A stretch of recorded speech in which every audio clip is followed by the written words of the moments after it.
مساء الخير يا أحلى متابعين بالدنيا. اليوم جايبت لكم أكلة كتير مفيدة، وطبعا مثل ما عودتكم دائما في تنوع بالأكلات والطبخات من كافة البلدان.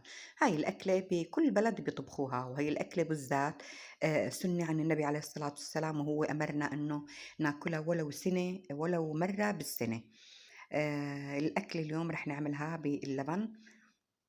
أنا هون بعد ما قطعتها والله كتير شوي هي، بس قاسي، أنا خليت زوجي يقطع لي إياها ويقشر لي إياها، ما قدرت يعني إنه أنا أقشرها.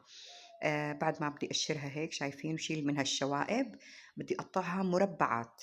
تمام، بهالطريقة هاي شايفين شلت منها الشوائب وقطعناها مربعات. هاي الأكلة بتنعمل باللحمة المسلوقة أو لحمة الخروف.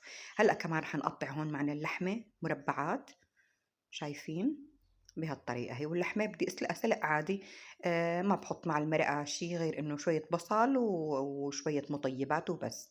هاي بعد ما قطعت الكمية كلها نظفتها من الشوائب، هلأ بدي أقليها. هلأ في عندي هنا هون طنجرة فيها زيت مازولا، بدي أقليها على دفعات لأنه لازم تاخد لون ولازم تستوي من قلبها. النار رح تكون عليها وسط لحتى تستوي مزبوط من قلبها وتعطيني هذا اللون الذهبي. شايفين ما شاء الله. نحن بس بنعمل لها هيك، بخليها تتصفى الزيت تبعها وبعدين بدي نزلها باللبن. لبن رايب عادي مع معلقتين نشا، بنخليه ليغلي وبعدين بسقط فيه اللحمة مثل الشاكرية.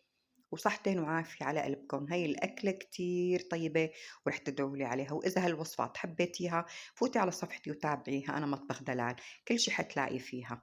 ولا تنسوني حبايبي متابعة، لايك واشتراك. لا ما بتعرفوا قديش هذا اللايك بيفرق معي. وشكرا لكم.